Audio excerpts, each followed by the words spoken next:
శ్రీమాత్రే నమ. జయ గురు దత్తాత్రేయ నమ.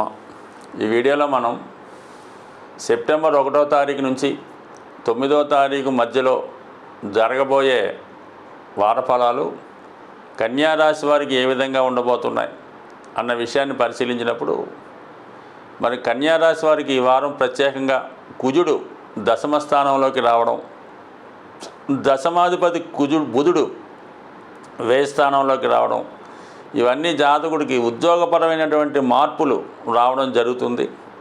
అలాగే ఏదన్నా వ్యాపారంలో ఇన్వెస్ట్ చేయడం కూడా ఈ వారం తెలియజేస్తుంది. సో ఏదైనప్పుడు కూడా జాతకుడు ఈ వారం వృత్తిపరమైన చికాకులు చాలా ఎదుర్కొంటాడు. అధికారుల వలన ఇబ్బందులు వస్తాయి. తప్పనిసరి పరిస్థితుల్లో ఉద్యోగాన్ని మార్పు కొరకు ప్రయత్నం చేయడం కానీ, లేదా కొన్ని సందర్భాల్లో ఉద్యోగాన్ని మారే ప్రయత్నం కానీ చేసే అవకాశాలు ఉన్నాయి. కాబట్టి ఉద్యోగ విషయంలో ఏమాత్రం తొందరపడకుండా నిదానంగా వ్యవహరించవలసి ఉంటుంది. అలాగే రవి బుధులు 12వ స్థాన సంచారం వల్ల జాతకుడు అనుకున్న దానికన్నా వేరే అవసరాల కొరకు ధనాన్ని ఖర్చు పెట్టవలసి ఉంటుంది. ఆ కారణం వల్ల జాతకుడు ప్లానింగ్ కొంతవరకు తారుమారై కొంతవరకు ఆర్థిక పరంగా ఇబ్బందులు కూడా ఎదుర్కొనే అవకాశాలు ఉన్నాయి. సో ఈ విషయంలో కూడా జాతకుడు చాలా జాగ్రత్తగా వ్యవహరించాలి.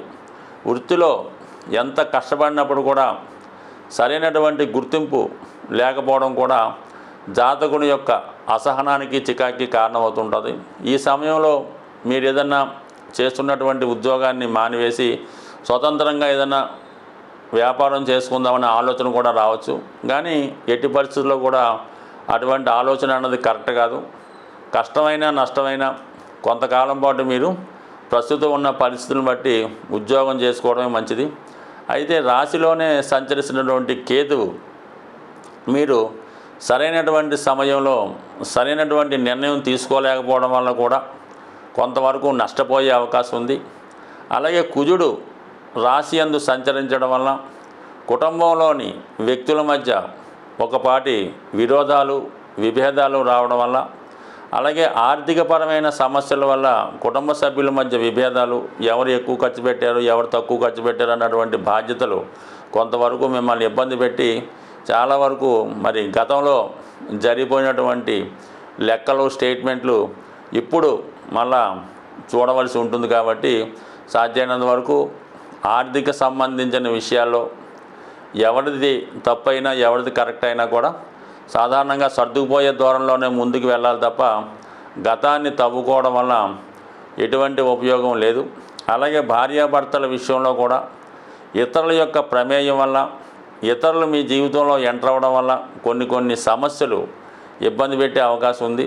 సో ఏదైనా చిన్న సమస్యలు వచ్చినప్పుడు భార్యాభర్తలు స్వయంగా వారి యొక్క సమస్యలను చర్చించుకొని భవిష్యత్తు కోసం ఆలోచించాలి తప్ప ఇతరుల మాటలు నమ్మడం వల్ల, ఇతరుల యొక్క ప్రమేయంతోనో మీరు పరస్పరం విమర్శించుకుంటే ఖచ్చితంగా ఇది రాను విభేదాలు పెరిగే అవకాశం ఉంది.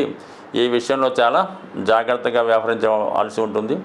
ఈ రాశిలోనే కన్యా రాశిలో శుక్రుడు నీచ స్థితిలోను కేతువుతోనూ సంచరించడం వల్ల జాతకుడికి ఇటువంటి ఆలోచనలు, కొత్త కోరికలు, కొత్త పరిచయాలు ఏర్పడే అవకాశం ఉంది. కాబట్టి కొన్ని విషయాలు రహస్యంగా దాచి ఎవరికీ తెలియకుండా వ్యవహారం చేద్దాం అనుకుంటుంటాడు. కానీ అవి అందరికీ తెలుస్తూనే ఉంటాయి, మీరు మాత్రం రహస్యం అని అనుకుంటుంటారు.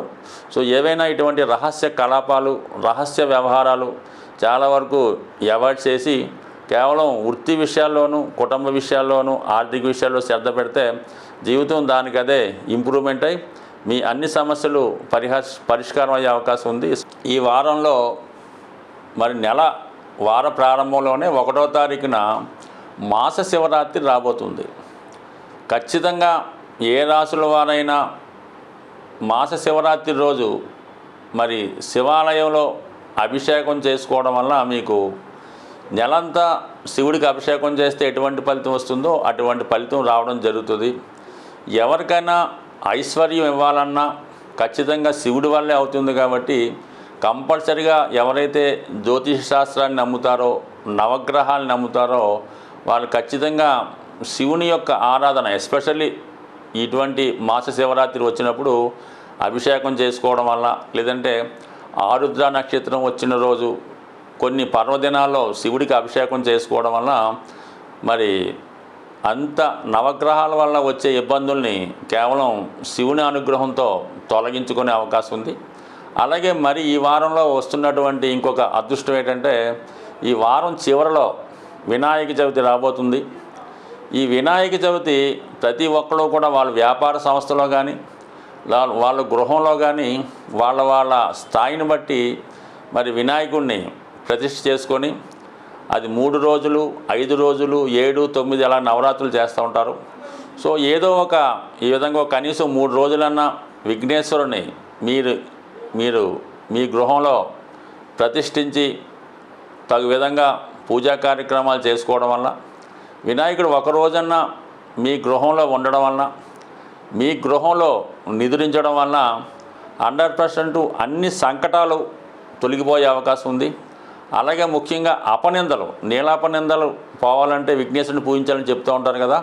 ప్రస్తుతం ఏంటంటే నీలాపనిందలు అవి పెద్దగా ఎవరు పట్టించుకోరు, కానీ రుణాలు, అప్పులే పెద్ద ప్రమాదం అన్నమాట. అటువంటి అప్పుల నుంచి బయటపడాలంటే కంపల్సరిగా ఈ వినాయక చవితి రోజు కనీసం ఒక రోజన్నా మీ గృహంలో విఘ్నేశ్వరుడు కొలువై ఉండే విధంగా, ఒక రాత్రి మీ గృహంలో ఉండే విధంగా, నిద్రించే విధంగా చేసుకుంటే 100% రాబోయే రోజుల్లో ఆర్థికపరమైనటువంటి సమస్యల నుంచి బయటపడుతూ ఉంటారు.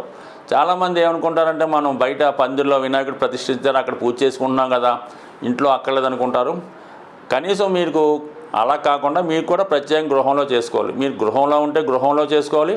దాంతోపాటు మీ కార్యాలయం ఏదన్నా ఉంటే చిన్న ఆఫీసో ఏదో ఉంటుంది, అక్కడ కూడా చేసుకోవాలన్నమాట. ప్రతి చోట కూడా మీకు 4 ఇళ్ళు ఉంటే 4 ఇంట్లో చేసుకోండి, 2 వ్యాపారాలు ఉంటే 2 వ్యాపార సంస్థల్లో చేసుకొని ఈ విధంగా విఘ్నేశ్వరుని మీరు నిలుపుకోవడం వల్ల అక్కడ సంవత్సరం అంతా కూడా వినాయకుడి యొక్క పాజిటివ్ ఎనర్జీ వచ్చి ముఖ్యంగా ఆర్థికపరమైన సమస్యల నుంచి బయటపడే అవకాశం ఉంది. మరి ఈ విధంగా ఏదో కారణాల వల్ల సాధ్యం కాకపోయినా కనీసం ఎవరో ఒకరితో మీ గృహంలో ఈ పూజ చేయించుకోవాలి తప్ప వినాయకుడు పూజ చేయకుండా ఆ రోజు ఆ గృహం ఉండకూడదు. మీరు తాళం వేసి ఉన్నా, ఊరు వెళ్ళిపోయినా కానీ ఖచ్చితంగా మీరు ఆ ఇంట్లో ఆ రోజు వినాయక చవితి జరగకపోతే సంవత్సరం అంతా కూడా దాని యొక్క ప్రభావాన్ని మీరు చూడడం జరుగుతుంటుంది. కాబట్టి మీరు ఎంత దూరంలో ఉన్నా ఆ వినాయక చవితి రోజు వచ్చి, లేదంటే మీ బంధువులు పంపించి మీ గృహాన్ని ఒకసారి శుభ్రం చేయించి వినాయక చవితి పూజ చేయించి మళ్ళీ మీరు మీ కార్యక్రమం చూసుకోవడానికి లాకేసుకోవచ్చు.